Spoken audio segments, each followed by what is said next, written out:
உலக அரங்கை பொறுத்த வரைக்கும் இந்தியாவை பத்தி ரெண்டு விதமான முற்றிலும் மாறுபட்ட கதைகள் சொல்லப்படுது. வாங்க இந்த ரெண்டு கதைகளையும் கொஞ்சம் ஆழமா அலசி பார்க்கலாம். இதுதான் இப்போ நம்ம முன்னாடி இருக்கிற முக்கியமான கேள்வி. ஒரு பக்கம் இந்தியா ஒரு மிகப்பெரிய பொருளாதார சக்தியா வளர்ந்துட்டு வருதுன்னு சொல்றாங்க.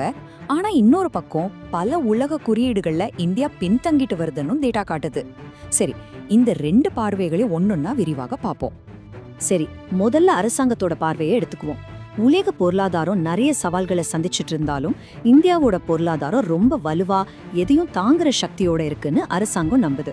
இது சும்மா ஒரு பேச்சுக்கு சொல்றது இல்ல, புதுசா வர்த்தக ஒப்பந்தங்கள் போடுறது, வெளிநாட்டு முதலீடுகளை ஈர்க்கிறதுன்னு ஒரு தெளிவான திட்டத்தோட அவங்க தான் அணுகுறாங்க. இந்த நம்பிக்கைக்கு ஒரு சமீபத்திய உதாரணம் இருக்கு. சர்வதேச நாணய நிதியம், அதாவது IMF, அமெரிக்கா போட்ட புது வரிகளால இந்தியாவோட வளர்ச்சி பாதிக்கப்படும்னு ஒரு ரிப்போர்ட் கொடுத்தாங்க. ஆனா இந்திய அரசாங்கம் அது ஏத்துக்கல. IMF என்ன சொன்னாங்கன்னா, இந்த புது வரிகளால இந்தியாவோட GDP வளர்ச்சி, அதாவது நம்ம நாட்டு பொருளாதாரம் வளர்ற வேகம் குறையும்னு கணிச்சாங்க. பொதுவா இது மாதிரி சர்வதேச அமைப்புகளோட எச்சரிக்கைகளை உலக நாடுகள் ரொம்ப உன்னிப்பா கவனிக்கும். இங்க தான் ரெண்டு கருத்துக்களும் நேருக்கு நேரா மோதுது. வளர்ச்சி 0.4% வரைக்கும் குறையலான்னு IMF கவலை தெரிவிச்சப்போ இந்திய அரசாங்கம் என்ன சொல்லுச்சுன்னா, நீங்க சொல்றது ரொம்ப அதிகம், இந்த பொருளாதார அதிர்ச்சிய எங்களால சுலபமா நிர்வகிக்க முடியும்னு ரொம்ப உறுதியா பதில் சொன்னாங்க. இது நம்ம உள்நாட்டு பொருளாதாரம் வலுவா இருக்குன்னு அரசாங்கம் எவ்வளோ நம்புதுன்னு காட்டுது. இப்போ நாணயத்தோட இன்னொரு பக்கத்தை பார்க்கலாம். பொருளாதாரம் ஒரு பக்கம் இருக்கட்டும், ஆனா சமூக அரசியல் தளங்கள்ல இந்தியாவோட நிலைமை எப்படி இருக்கு? இத சில ஆய்வாளர்கள் ஒரு வீழ்ச்சியின் குறியீடுனே சொல்றாங்க. பத்திரிகையாளர் ஆகார் பட்டீலோட இந்த ஒரு வரி அந்த விமர்சன பார்வைய கரெக்டா சொல்லுது.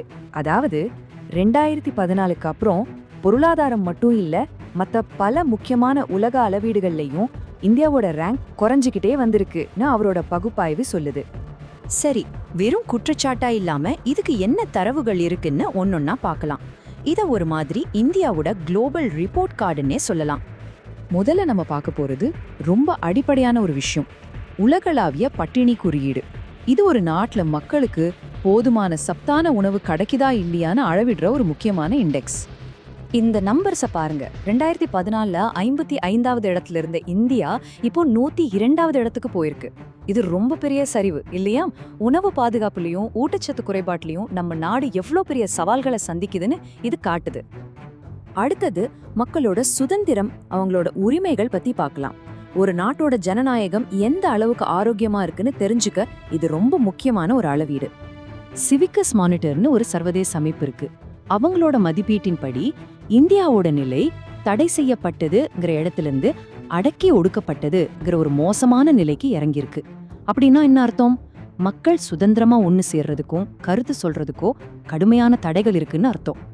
இதே சரிவை நாம தனி நபர் சுதந்திர குறியீட்லயும் பார்க்க முடியுது. 2014ல 87வது இடத்துல இருந்த இந்தியா இப்போ 110வது இடத்துக்கு வந்திருக்கு. இது ஒரே நாள்ல நடக்கல, கடந்த 10 வருஷமா தொடர்ந்து நடந்துட்டு இருக்கு. அடுத்து சட்டத்தின் ஆட்சி மற்றும் நிர்வாகம், அதாவது ரூல் ஆஃப் லா எப்படி இருக்குன்னு பாப்போம். ஒரு நாட்டுல சட்டம் ஒழுங்கா செயல்படுதான்னு பாக்குறது தான் இது. வெளிநாட்டு முதலீட்டாளர்களுக்கும் மட்டுமில்ல, நம்ம நாட்டு குடிமகளுக்கும் இது ரொம்ப முக்கியம். இங்கேயும் அதே கதை தான். சட்டத்தின் ஆட்சி குறியீட்டுல நாம 20 இடங்கள் சரிஞ்சு 86வது இடத்துக்கு வந்திருக்கோம். அதே மாதிரி உலகளாவிய ஊழல் குறியீட்டுல 85ல இருந்து 96க்கு, அதாவது 11 இடங்கள் பின்தங்கி போயிருக்கோம். இது ஏதோ ஒரு துறையில மட்டும் இல்ல, நிர்வாகத்தோட பல தளங்கள்ல இந்த பின்னடைவு இருக்குன்னு காட்டுது. இப்போ இன்னும் கொஞ்சம் பெரிய விஷயங்களை பார்க்கலாம். மக்களோட ஒட்டுமொத்த நல்வாழ்வு, கல்வி, ஆரோக்கியம், சமத்துவம் மாதிரியான விஷயங்கள். மனித வளர்ச்சி குறியீடுல நம்ம ரேங்க் கொஞ்ச வருஷமா 130லயே நிக்குது. ஆனா அதுக்குள்ள ஒரு முக்கியமான விஷயம் இருக்கு. அதுதான் சமத்துவமின்மை, அதாவது இன்இக்வாலிட்டி. இந்த சமத்துவமின்மையால மட்டுமே நம்ம நாட்டுக்கு கிடைக்க வேண்டிய மொத்த மனித வளர்ச்சி மதிப்பெண்ல கிட்டத்தட்ட 31% வீணாகுது. சிம்பிளா சொன்னா வளர்ச்சி எல்லாருக்கும் போய் சேரல. பாலின சமத்துவத்திலையும் இதே நிலைமைதான். உலகளாவிய பாலின இடைவெளி குறியீட்டுல இந்தியா 114வது இடத்துல இருந்து 131வது இடத்துக்கு சரிஞ்சிருக்கு.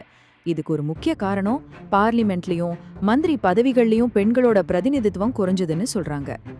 சரி, இப்போ இந்த ரெண்டு கதைகளையும் ஒண்ணுக்கொன்னு முரணா இருக்கிற இந்த ரெண்டு பக்கத்தையும் சேர்த்து வச்சு பார்ப்போம். இதுல இருந்து நமக்கு என்ன தெரிய வருது? பாத்தீங்களா?